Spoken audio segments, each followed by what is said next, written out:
بہرحال یہ موسم خود ہی بدلتے ہیں۔ سفر کی تمنا جب آرام کی خواہش میں بدل جائے تو سمجھ لیجئے کہ ایک نیا موسم آ گیا۔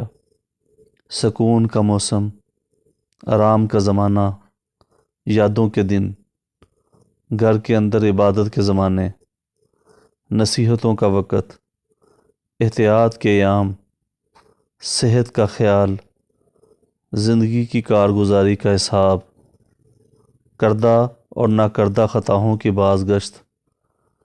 انسان حیران ہو جاتا ہے کہ وہ اتنا کیوں بدل گیا۔ دراصل عمر بدل جاتی ہے، خیال خود ہی بدل جاتا ہے۔ نہ جوانی ہمارا قصور ہے، نہ بڑھاپا ہماری کوئی غلطی۔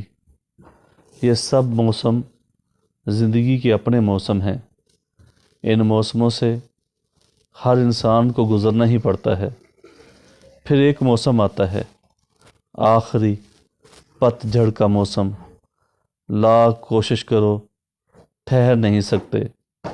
دیواریں قائم رہتی ہیں اور مکان اندر سے زمین بوس ہو جاتا ہے۔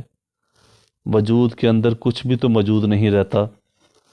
کہاں گئے سب کرشمے، کہاں گئے سب قوا، کہاں گئے سب رنگ، کیا ہوا اس میں انسان کا کیا قصور۔ عظیم پہاڑ، سنگ لاخ چٹانیں ریت کا ڈھیر بن جاتی ہیں۔ انسان احتیاط کرے تو کچھ بھی نہیں کر سکتا۔ کیا انسان فصل کی طرح پیدا ہوتا ہے، مولی گاجر کی طرح؟ موسم سے آیا اور موسم کے دم سے زندہ رہا اور موسم کے ساتھ رخصت ہو گیا۔ کیا انسان کچھ بھی نہیں؟ کیا انسان اپنے ہونے میں کچھ بھی نہیں؟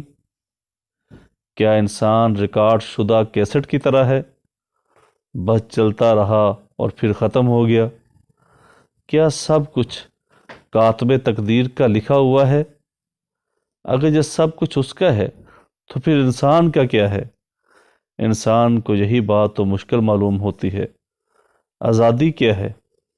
آزادی کتنی ہے؟ مجبوری کیا ہے؟ مجبوری کس حد تک ہے؟ انسان کو عقل دی گئی۔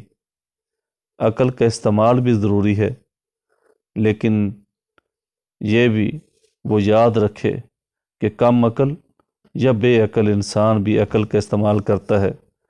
اس دنیا کی رونقیں عقل کے دم سے ہیں۔